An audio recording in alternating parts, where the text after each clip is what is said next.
Hey, what's up guys? Armchair Tuna back again with another video, and in today's video, I am going to be using this build called the Anti-Infected build. This build was made by Eli the Lord, so all of the credit for this build goes to them. But anyways, so starting off with the weapon of the build, it is going to be a toenail scimitar going down the fresh damage route. Just for the creature we are going to be fighting for today's video, and the fire ant shield for the corrosion effect to deal slightly more damage. For the trinket, it is once again going to be Force Pendant for a 10% stat increase in almost everything, but they have said the Fresh Charm was a good alternative. For the armor, starting off, it is going to be the Fire Ant Helmet down the bulky path for corrosion and maximum defense. For the chestplate, it is going to be the termite chestplate to be immune to dust cloud effects and have a chance to summon a dust cloud of your own to slow and reduce the amount of damage an enemy does by 10%. And finally, for the leggings, it is going to be the roly-poly leggings for even more defense. Moving on to perks, for the first one, it is going to be Blade Master to reduce how much damage an enemy does by 30% and to reduce the exhaustion time by 90%. Moving on to the next perk, Meat Shield, just for extra defense and health. Coup de Grace for more damage. Shocking Dismissal to proc an AoE stagger effect when you block. And Corporate Kickback to have a chance to gain massive lifesteal when you block. Since Eli the Lord has said that they have used this build to kill the infected Broodmother with, I'm going to be, my bad, I'm going to be using it against the infected Broodmother, and the boss location we are going to use it with is actually going to be CDilnkys Combat Armory. And the reason why I'm doing it is because it's just to congratulate him for hitting 1,000 subscribers on YouTube. I will link his map in the description down below. I highly suggest going and downloading this map just because of the fact it's really good. You're able to test out what your next grounded build is going to be, and I highly recommend it. But without further ado, let's get into the infected Broodmother fight. Now, one thing I do have to say about this build is that due to the recent shield rework to where it prioritizes pretty much defense over offense, you are going to deal a little less damage, and it does show with the video's length, with the rest of the video, I believe, being about 6 minutes long.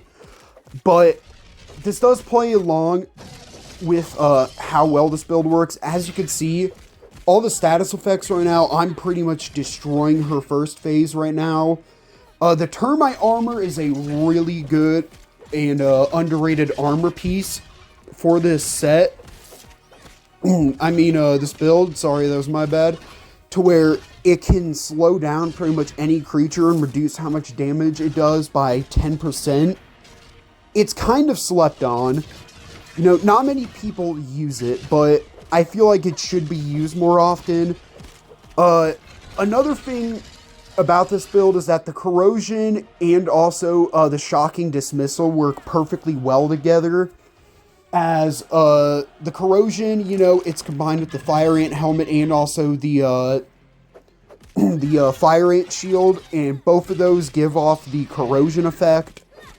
And also when you block, you know, with that corrosion effect being on, the shocking dismissal effect will also proc and deal a lot more damage than what it would normally do without the corrosion effect. But yeah, as you can see, with all of this active, I'm pretty much just demolishing her health bar right now. She's already at her second stage, and I haven't taken a hit yet so far. But this build is also extremely good on defense. You know, I think I've talked about it a little bit already, but with the roly-poly leggings, the termite chest piece, and also the Blade Master mutation and the perk. The Blade Master perk is a really big part in how this build works. You pretty much don't take that much damage against anything. Obviously, against the infected Broodmother, you're still going to take a decent amount of damage from, but we're already on to her third and final stage, which it is going to be probably the hardest stage. Actually, no, that was my bad. It is going to be the hardest stage. But yeah, as you can see, already parried her, and unfortunately, it seems like the little dust cloud perk you get that makes you immune to enemies' dust clouds doesn't seem to work against the infected Broodmother, which does suck. But I mean, Shocking Dismissal's already proccing a lot from the amount of times you're blocking. I parried her full combo there, and Shocking Dismissal activated again. Had to use the little, first smoothie, actually, of this run.